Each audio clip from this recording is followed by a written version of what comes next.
Board of Regents online degree program. And of course, we're talking to the Associate Vice Chancellor, Dr. Robbie Melton, in reference to this program. Dr. Melton, during this last segment, let's give you an opportunity not only to talk about the program itself, but to talk about some of your activities in reference to some of the things that you're doing, because we know that this program has grown tremendously over the last several years, and last 2 or 3 years, as a matter of fact, and that you've been the guiding light in reference to this. And give us some idea in terms of some of the things that you've been doing, and in order to take this program to the rest of the state of Tennessee, and how the rest of the state of Tennessee has reacted to some of the things that you've been doing. Good. I'm pleased to share with you on behalf of the Tennessee Board of Regents, the Chancellor and Dr. Short, we are looking at a different approach of going to the community to help them to embrace technology. Many people are still what we call computer challenged. Very good. A little fearful. They call it computer illiteracy. Right. That's what you call it.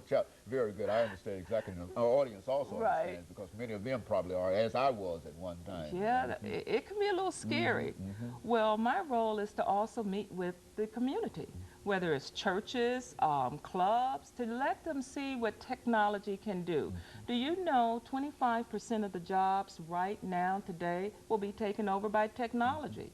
So if you learn to embrace it, learn to use it, you're ready for the workforce. But if not, then the workforce will almost pass you by. Yes, it will. So I'm a change agent. I'm able to go out and share with you how the beautician can use technology, how all of your businesses can use technology. So you wouldn't have any problems that, for example, if the Association of Beauticians, for example, since you mentioned that, decided that they wanted to find out exactly how this might be able to help them, for them to invite you to some of their national conventions or some of their situations where they gather a large number of folks together in order to explain to them exactly in ways that probably they never thought of, that technology can probably help them. Is that what we're saying? Yes, definitely. In terms of training, in terms of putting their content, marketing, advertising, reaching their students, reaching their clients, the communication, the administration of technology. So my job, again, on behalf of the board, is to help embrace technology versus being afraid of it. And of course, Dr. Melton, if you think in terms of the number of people that are involved in this program, what about those individuals who perhaps would like to become involved? You know, for example, I mentioned this primarily because we have the lottery, you know, and we have access and et cetera. Could individuals who become involved in this program also anticipate some kind of lottery assistance or anything like that? Definitely. See, because I think most of us think in terms of a lottery as only available to college students or high school graduates, and etc. How do they? Basically, again, we represent all students. So if you would like to take an online class, you can use your lottery for that. And remember, this is for college students and for a lot of our P-12 teachers to be online. So if you would like to come to college, now you have an option. Would you like to go to the campus, or would you like to take some online, or a blended program? And so you can actually pay for your education through a lottery fellowship, a lottery scholarship, and access and all of that. You can actually do that. Well, that's a tremendous step forward, is it not? Because it now leaves opportunity available for a large number of folks who now have the lot. So you don't have to go to the college campus now with your lottery money. You can stay at home on your computer with your lottery money and essentially accomplish the same thing. Is that what we're saying? Definitely. And remember the Tennessee Technology Centers, all of your workforce, technical training, all of that, again, totally online. And so any problem? So there really shouldn't be that many problems in terms of trying to get people involved, other than what you have to do is in terms of convincing them that they can work on the computer, that they can be successful at doing this. Yes. Now remember, there will be parts where you have to go on ground for your field study, but for content, communication, it's totally online now. And again, it's not to scare you, it's to embrace and other opportunities to grab your college education. You know, when you meet with your colleagues around the nation in terms of what you're doing here, what do you find to be one of their major concerns in terms of delivering this kind of service to the people? Basically, they use a different approach. It's more like competition, so they're competing against each other. With the Tennessee Board of Regents as the collaborative, by working together, there's no competition, so students can say, wow, I can go to the University of Memphis, Tennessee State, and receive the same program with all of the resources. But if you're in another environment, and that institution might be possessive in terms of its own knowledge, and they don't want to cooperate with anybody else in reference to delivering the education to you specifically. Right. It's almost a lock system, but within the Tennessee Board, we open it up to everyone. Well, now, how is it that we were able to make this approach, and how is it that we were able to climb to number 3, considering that we are so far down in terms of the financial resources that we provide for education, yet and still we are number 3 in one of the most technical areas that you talk about? I mean, how is it that we were able to do that? Well, again, with the collaborative, we pulled the best of the best. We had a lot of creative people, Dan Lattimore, Dr. Short, I can go on and on, John Sinclair, where we just pulled together and we started to think out of the box.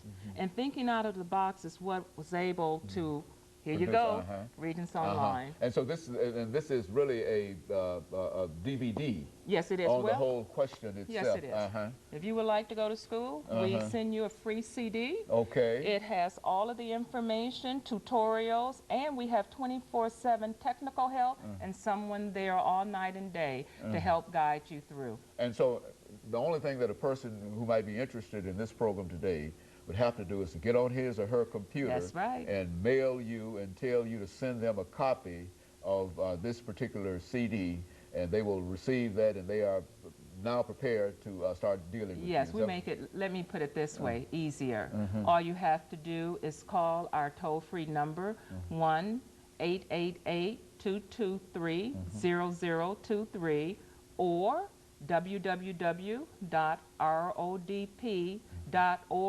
or just call information and say Regents Online Degree Program. We mail this out to you free of charge. Very good. And so any person who would like to do that. Okay, Dr. Melton, I think we've got about 2.5 minutes before we end this show for today. And this should give you an opportunity to talk about some of those things that you felt that you wanted to, or you had to talk about, and you didn't want to leave without talking about it, etc. This would give you an opportunity to do that. Very good. And I'm going to use you as a teachable moment.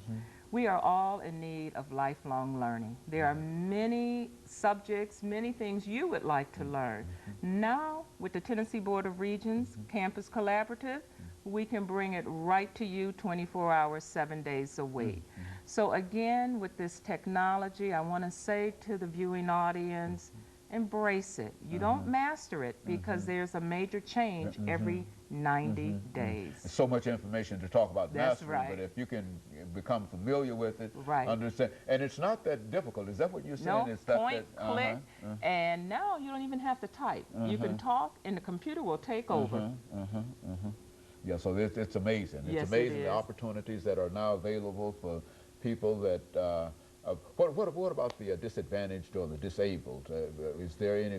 There's no problem with reference to doing anything like that? Oh, no. In fact, this is one of the most valuable tools for someone who is disabled because we have these computers geared and designed that if you need help, let's say in terms of typing, the computer will type for you. The computer will talk. Only thing we need to do is help it to walk. Okay, and I think we'll do that next time. And all of the schools in the system are so geared in terms of their computer technology that they can basically deal. The University of Memphis can deal with the same thing that the University of Tennessee. I mean, that we're all connected. So, very good. And of course, during this last half minute that we have, Dr. Melton, let me thank you for bringing by that information, and again encouraging individuals, especially those individuals that are not interested in perhaps receiving a degree, but at the same time to know that even the Tennessee Board of Regents has some program for them because they are part of the workforce, and of course they can do as well, and they can increase their own, their own ability simply by becoming involved in just one of these workforce kinds of programs that you've got involved in. Definitely. Is that right? Yes, and bring me back within the next year so I can share with you other programs. Okay, because, well, things are happening so fast that they're developing so fast that it really is a wonderful world we're living in when you understand the importance of that technology and how to deal with it. And of course, Dr. Melton, let me thank you, and let me encourage our audience to tune in again next week for another informative edition of Comments. Thank you and good morning.